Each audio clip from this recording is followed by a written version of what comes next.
It's time now for the Success is Subjective podcast. Here is your host and therapeutic consultant for young adults only, Joanna Lilley.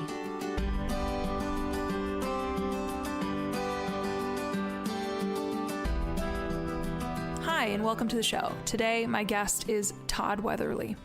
Todd lives just outside of Asheville in the mountains of western North Carolina with his wife and family, enjoying the mystical Blue Ridge Mountains as often as he can. Todd has a BA in psychology and a master's of education in outdoor education administration. Todd intentionally listed a bunch of acronyms in his intro to try to trip me up, so here's my attempt to not butcher this. He is an NC qualified mental health and substance abuse prevention professional, which is QMHP and QSAPP. He is an associate member of the National Association of Therapeutic Schools and Programs, which is NATSAP, a member of the Therapeutic Consulting Association, which is TCA, and the National Behavioral Health Association of Providers, NBHAP. Nailed it. He's been in the field of behavioral health for over 3 decades, starting as Wilderness Treatment Program field staff and emerging as a pioneer and leader in the field, a career driven by his deep commitment to serving others. Specializing in mental health and addictions treatment and program consulting, Todd has extensive experience in the treatment industry as a former executive director and CEO. Todd produces Mental Health Matters, which is a local radio show and podcast. He is a speaker, author, amateur photographer, professional facilitator, and the president of Stucker, Smith, and Weatherly, which is a therapeutic and educational consulting practice helping programs, organizations, families, and their loved ones navigate the complexities of mental health and substance use treatment and recovery. Whew. Todd and I have a great banter, so let's not wait any longer. Here's my interview with Todd on today's edition of Success is Subjective. Todd, thanks for being a guest on the podcast. I'm excited for this because I feel like this could go a number of ways because of how our banter typically kind of translates. I don't know if I should be worried or if I'm excited. I mean, honestly, I think that talking to me implies a little of both. Fair enough. A little nervous, maybe excited. I try to dial it back, but for you, I try to ramp it up. So, it's a trade-off. Exactly. That's my fear realized right now. I don't know what to expect. This is going to go a certain way. But okay. I think people are they'll understand our dynamics here quite quickly. So I'm just going to start asking questions and then we're going to see our communication styles totally play out. I don't know your full story of where you grew up and stuff like that. So I'm excited to just ask those questions. Why don't you tell our listeners right out of the gate, where did you grow up and what was the information that you were getting from kind of the area in which you grew up, including your family, about what you were supposed to do after high school? Well, so I currently live in Asheville or outside of Asheville area, West North Carolina. So our area's got little pockets of community and towns and things like that. And one of those is a place called Tryon. And beside Tryon is a place called Columbus. There's actually a treatment center located just right there in Columbus. But my mom's twin sister lived in Columbus, and we lived in Greensboro, which is about 3 hours down the mountain. And so I've been coming to Asheville and the surrounding area since I was really little, since I can remember.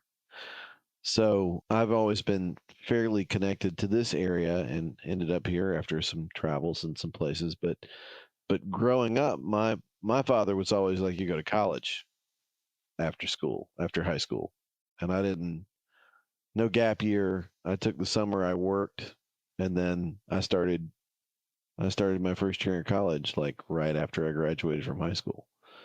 And I didn't take a break until after I was finished. And it took a couple of years to work and figure out what I want to do before I got a master's degree, which I was always glad that I did, because I was trying to do one thing and that is not what I ended up doing.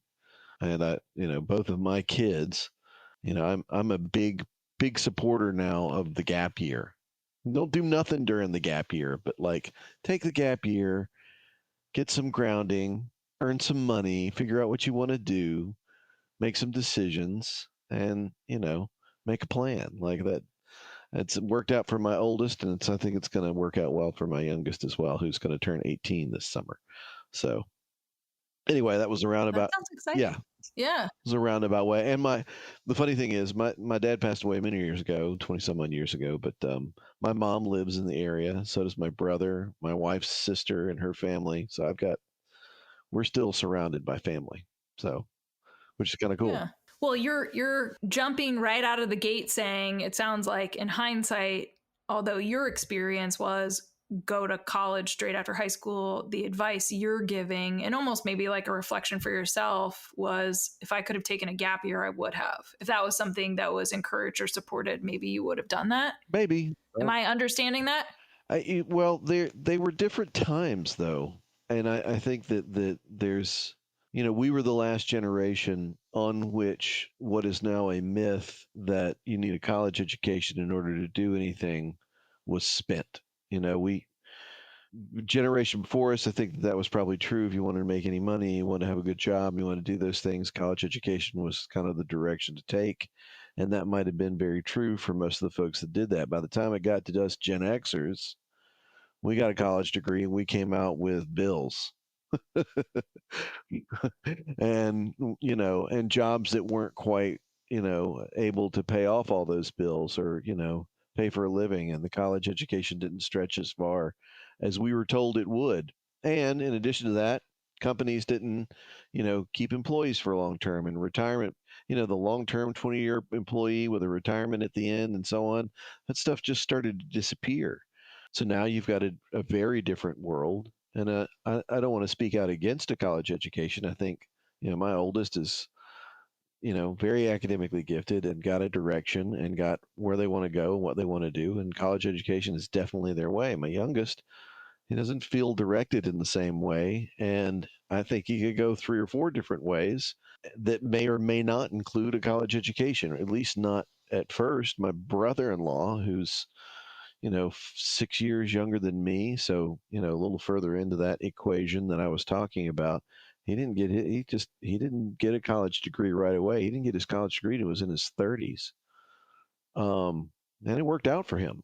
I think we're looking at the non-traditional student. We're looking at a lot of different educational backgrounds for people and, family dynamics and all that kind of stuff, and social media, all the influences that kids have to deal with today. And I think that in addition to that, it's really it's kind of a stacked question to say, hey, what do you want to do for the rest of your life? Go get an education and do it. At 18 or 19, it's not a fair question, honestly. Yeah. You alluded to it for your own educational journey, right? Like one degree that you got didn't lead to the other one, and it's not the path that you're on now, right? Or like there's just some like twists and turns in terms of where Todd at 18 may not be doing what Todd at 18 thought he was going to be doing. Can you imagine Todd at 18? Tell me, what was your undergraduate degree in? I don't even know. It's in psychology. Okay. So then what did you end up getting your master's in? Master's in education. So this is funny. This is a great story for this podcast. I, first year of college did okay. I did pretty well in high school and went to a magnet school for science and math. And by my last year, I scraped by, and, I topped over the 3.0 grade point average because I was screwing around and doing all kinds of things. And I got to my first year in college and continued more screwing around at higher levels. And so there were some drug induced times involved in my first year in college. Let's just put it that way. And I didn't do great academically. I didn't fail out. I didn't blow out, but C's and B's and that sort of thing. And then I ended up back home. And in the state school system, I went to UNC Greensboro, one of the UNC system schools. And I took Psych 101. And in Psych 101, this was what, 1990, 91, something like that. And ADHD was hitting the scene. It was in the DSM by then, and textbooks for Psych 101 included the diagnostic criterion for ADHD, ADD, and ADHD. And I looked at the book and I was like, wait a minute, I have all of these. And I took my Psych 101 textbook to the student health center and met with the GP at the doc at the student health center and said, I have all of these symptoms. What can I, Yeah. what is there? And he put me on 60 milligrams of Ritalin a day, 60. So I was drinking like 2 or 3 cups of coffee and 60 milligrams of Ritalin a day. I didn't weigh an ounce. Like I could just run and play and study. And all of a sudden, I remember being on medication for the first time and going home and needing to read history, which I hated because it was like memorize dates and read a lot of boring stuff and everything else. It was just never my subject. I read a paragraph without having to reread it. And I got to the end of the paragraph and I'd read it all and I'd retained it all and I knew what it said. And I was like, and my mouth dropped open as like the first time that had ever happened for me. Because like generally in order to read something, I had to read it 3 or 4 times. And so, I could listen and smart enough to kind of skirt by in high school. And then academics started to get harder in college. And it's like, you can't keep up that way. You're going to have to read the text. So, and you're going to have to write something. You're going to have to study and you're going to have to complete. And you're going to have to do all those things. So I went from like mediocre grades to straight A's in a semester. And then, Wow. yeah, it was it was an incredible like, whoa, wow, that's cool. And I mean, I did that for a little while, but after I ingrained the kind of hyper focus mechanism that you turn on with that stuff, I didn't have to take medication anymore. I could just turn it on. It was a lot of medication, mind you, for a period of time, but still. And then I tried to, when I got to the end of college, I dual enrolled in, was finishing my undergrad and I got special exception to go into not a specific degree program, but I took 3 master's classes and they were in psychology. And I was like, hey, one of my professors was like, you should try this and give it a shot and everything else. And there was an incredible amount of lab time, like, you know, mice in labs and doing brain studies on mice and just lots of time indoors. I said, if I do this, I'm going to go insane. And I just went ahead and graduated and I went and got a job in at a wilderness treatment program for court referred adolescents. Wow. I don't think I knew that. Yeah. The four circles, that story, but Three Springs doesn't exist anymore. And I was at Three Springs outside of Chapel Hill. Their program, most people will know, would be the one in Tennessee, Duck River, because that was the kind of, the mothership, if you will. But they had 3 other locations. And so, 3 Point Center, right? That's the campus of my first job out of college. That was where Three Springs was located. Interesting. Okay. So anyway, Wow. point being, full circle, all of a sudden I've had a client at 3 Point Center. And I'm like, oh, wow, holy cow, I know this place. I mean, it's startling, when you let, All too familiar. well, you let 30 years go by and suddenly that's where I met my wife. Like I've been married 26 years and we've been together since we met there and got married in Pittsburgh, which is the town that campus is located in. And so anyway, point being, I went and worked and I worked in the field. And to this day, I reflect on working with, the worst of the worst kids out of inner city Charlotte being referred by the court system and doing therapeutic holds back in the behavior, like the behavior mod days. Yeah. And here's the thing, and I think this is important for your podcast, especially because it plays right into everything that's going on in the field and everything else. Now, my master's degree is not just in education, it's in outdoor education administration. So I'm a big fan of wilderness work. I'm a big fan of the use of nature and the use of adventure and therapeutic modalities. I think it's a brilliant tool. It's a tool. It's got to be properly used. You've got to care for people. You got to manage risk. You've got to do all the things. You got to do it properly in order for it to be used effectively and safely. But it's still a beautiful, wonderful thing. As a buck staff person right out of college, they handed us William Glasser's Reality Therapy as the book that was our go-to for a processing model, which is actually not bad, in terms of a person who's able to utilize that model effectively can process their way and not really have to put people in therapeutic holds. But more importantly, they were, because it was the kind of program that it was, is all of its staff were like out of colleges and fresh staff and green and everything else. And lots of people who were just trying to figure out what they were doing and didn't know whether or not this was the field they were going to pursue or not. So at least 50 to 60% of your staff there were just not people who were going to ever stay in the field.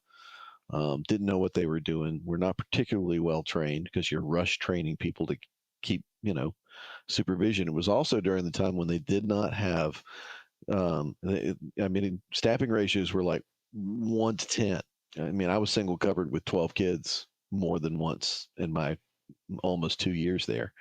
So at any rate, my now wife and I, who was the therapist, the counselor for my group, so we would get in treatment team, and a lot of the people they would hire were guys who were coming out of criminal justice degrees. So I got about a bunch of criminal justice guys around who are like punishment, punishment, punishment.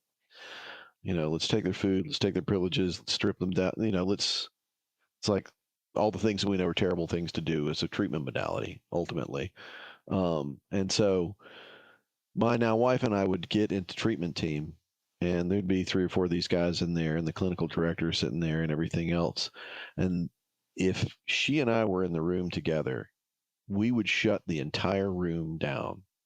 You couldn't talk. Whatever we wanted was going to happen next. You could fight for whatever punishment you thought these kids needed was not going to happen that day if we were in the room. We would lock in on each other's, like, this kid's coming from a home where he's been abused and beaten by his father, and you're going to, so punishment's what you want to do with this kid, really? Because that's working so well for him now. And that's exactly how we would talk. Like, not even the clinical director could get a word in edgewise. We just shut the group down and say, we're going to suspend his advancement at a level. We're going to give him a week to return it around, and then we're going to review him again and see if he can do it, because we want him to have something positive to look forward to before his family gets here, or whatever it was. Like, we would lock down this behavior mod environment and say, no, we're not punishing these kids. We're going to do something different. And I got to the point, because I love psychology. I love it. Like, it's one of the few things that I love talking about human behavior and philosophy and psychology. I love it. And I loved Glasser's model. I do to this day. And by the time I'd been a year there, I had a strong enough processing skills. They just used me to go get kids out of holds. Huh. So they'd get into holds, and the kid would get locked down, or they would double down and kind of put their heels in the ground. And the person who put them in a hold got in a power struggle they weren't prepared for, and because they were inexperienced, or they're just bad at getting into power struggles, which was true for staff. And they would send me around. If you were there for more than a year, you were now the next level. You were like a supervisor or whatever, because nobody else was left. But they would send me around and get kids out of holds. I'd be like, okay, man, you need a hold today? Okay, well, you know how. Go ahead and put yourself in hold. I don't need to hold you. You know how to do it. Go ahead. Go ahead, process yourself out. You know how. You know all the words. Come on, man. Like, I would do that. And it would just, it just changes the whole tone. It's like, this is your life. It's not my life. I don't need to control you. I don't want to hurt you. I don't need to fight with you. And I don't want to control you. I know what you want, I think, at least. And this is not getting you there. So let's figure out a strategy that is going to get you there. I've still got the tone of voice for processing with kids like that. Mm-hmm. It's still like, it's like a habit. It's like muscle memory. It just comes out of you. And these days, after this long in the field, people are like, can you write down what you said? It's like, I don't remember actually what I just said. Can you tell me what it was? Because you get used to processing language and it just comes off of you like that. It's a muscle memory. I know you have the same thing. So anyway, I think that the field has done a lot of growth and a lot of movement towards being clinically sophisticated enough to understand what the real problem is, to use real strategies for serving and treating kids, and even to effectively use wilderness and adventure-based modalities. We're seeing a lot of trouble and programs closing down, and the media is not helping, and all this other kind of jazz. And they're having to turn, they're having to pivot. But wilderness programming has had to do that many times. I was talking to Jeff Holloway, I don't know, 3 or 4 weeks ago, and I had him on the show, and I said, I think that where wilderness went wrong is that we put wilderness first. We gave our location for where we were doing therapy before we just said that we were doing therapy. And then somebody decided that you couldn't do therapy in that location because it didn't have walls or a building and everything else. If we just said, hey, we're fulfilling the basic clinical services in an environment we find suitable for these kids, and we can bill insurance and you can call it residential and everything else. There's a context to it, but more importantly, we're fulfilling all the things that everybody else is doing, which is 100% true. In fact, in a wilderness context, you kind of have to double down. You have therapists everywhere and you have clinical people everywhere. Like there's a lot more supervision going on in those environments oftentimes than you find in residentials, because they have to contain with people, not with walls. It's an interesting little conundrum we put ourselves in. What do you think? Well, I mean, I think that we could probably have a complete 3-hour long conversation about this, but I want to make sure I have an opportunity to highlight the work that you're doing, not just your journey. And you've kind of shared it, right? Also infusing some of the thoughts that you have about kind of the fluidity or evolution that is transpiring in real time for types of therapeutic modalities that, as you just shared, existed 30 years ago, however, have significantly evolved. Unlike, there are some people that will feel differently. Like, nope, it's still the same. But you and I know, as people that have worked in spaces before, understanding kind of what ends up being seen as evidence-based or the evolution of what's appropriate therapeutic modalities. And obviously insurance as a complete sidebar is they're understanding our tricks. And unfortunately, to me, I think insurance is managed neglect rather than managed care. And so if they're saying, oh yeah, that space, no, we can't do that. We won't cover that, even though I quit because I was there in the 90s. So in 94, managed care came in and turned a 9 to 12 month program into a month to 90-day program. And then you got a program that's built on group dynamics, but all your group dynamics go out the window because nobody's stable enough to really make a group dynamic in an environment like that. And it's like kids freaked out and they started getting in holds everywhere. And, they were just taking Medicaid dollars because Medicaid was like the way that they were going to get funded and paid. It did not last. It did not survive. And I left when all that stuff started to happen because I'm like, we can't serve kids this way. Yeah. So I agree 100% with you on that note. Medicaid, it is managed. Yeah. Not care. It's not care. Yeah. It's, anyways, like I said, we could have a completely separate conversation about this. I want folks to know, what are you doing now? And then I'm going to ask you one final question, because believe it or not, we're already at the end of our time. That just flew by. We knew it was going to. So tell us what you're doing. And then I'm just going to ask you kind of this pointed question, which is, if you could go back and change anything about your life's path, because, obviously this podcast is about success. It's about life. It's not linear. We know that. But if there's any part in your life, would you change your path? What would you change?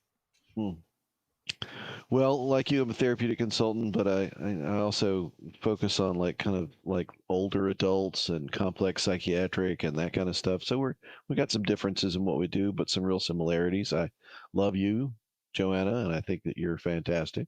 So I'll just say that right away. If I could change anything, there's not much, because if I changed anything, there's some things that I'm super grateful for that might have changed as well. So I might not have met my wife, and that means I wouldn't have had my kids. there's some stuff out there. I think about it and I'm like, I should have gone on some international trips when I was in college. Like I never traveled internationally until after I got through with all my college experiences. It's the only one I think I keep talking to my kids. I'm like, hey, let's go travel internationally some because we do now anyway. That might have been a change, but I'm pretty grateful for the life that I've had so far. And I don't know that I'd have done it any better if I had set my mind to it otherwise with more information. So here we are, and I'm grateful to be here, So there it is. Well, Todd, this just flew by too quickly. I feel like we're going to have to do a part 2 and literally just talk about kind of trends in the space of mental health and addiction treatment for adults, and both as outdoor educators and literally educated in outdoor like recreation and management. I do think that we have an academic lens that's a little bit different maybe than some other people. So I think we're going to have to just circle back and have a completely separate conversation where we're just talking about the field. You're on my show next time. See, that's what we'll do. And okay. I can interview you. You can answer all those questions. And then I'll come back. It'll be like ping pong. Let's do it. Thanks, Joanna. I appreciate you. Thanks again. That's it for this week's Success is Subjective episode. We want to thank our guests for joining Joanna on the show this week and for being willing to share your journey. This podcast would not exist if it weren't for people such as yourself.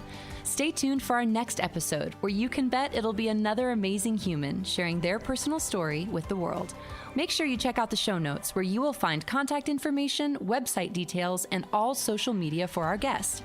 If you're interested in being a guest on the podcast, you can email joanna@lillyconsulting.com. Be sure to check out the lillyconsulting.com website for additional resources outside of podcasting. Now, if you're listening to the show on Apple Podcasts, please subscribe. And while you're at it, feel free to leave a review.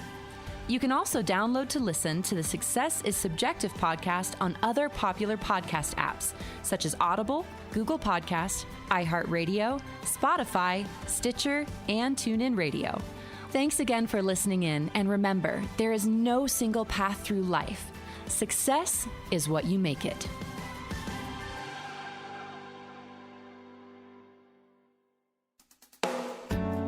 Do you have a teenager or young adult who seems to have lost their way? Maybe they need help navigating adolescence, adulthood, and decisions surrounding higher education. Or maybe they have become withdrawn, their grades are slipping, or they are flat out living a reckless lifestyle, and you're concerned about their health and well-being. If this describes what your teen or young adult is facing, a therapeutic consultant may be able to help. Mental health, addiction recovery, and higher education can all be equally expensive. Well, information is everywhere. How do you know what option is the best one for your family? Some parents have the time to research and navigate this on their own. Some don't. If the latter applies to you, enter therapeutic consultants. Therapeutic consultants, like Joanna, listen to your family's specific needs and advocate on behalf of your loved one. TCs will research therapeutic resources, recommend treatment programs, and assist during adulthood transitions. Not being affiliated with any program, their support is completely objective and catered toward the best interest of each unique family. To find a qualified therapeutic consultant to work with, check out TCA, also known as the Therapeutic Consulting Association. Their website is therapeuticconsulting.org, all one word. Again, that's therapeuticconsulting.org. Then click the Find a Pro tab up at the top.